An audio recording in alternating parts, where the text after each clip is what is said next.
Okay, next video untuk CRVGC ataupun CVFE yang pakai player macam ni, macam mana nak setting boleh tengok pen drive bila drive. So ini before setting lah. So bila kita cucuk pen drive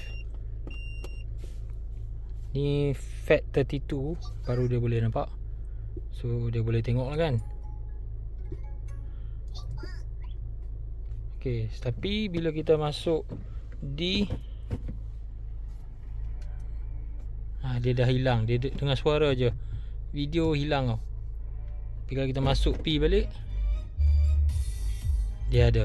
So macam mana nak bagi di video pun ada. So kita tengok setting dia macam mana. Okay, first tekan 3 button ni serentak.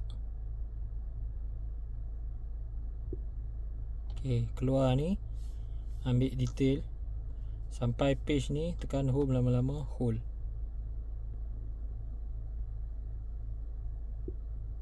Okay, so nampak kat situ ada ambil vehicle model information, DSP VSP error ni. So tutup. Okay, return. Okay, so sekarang kita tengok balik. Ada kan Baby Shark? Ada. Lepas tu kita masuk D. Nampak? D boleh tengok.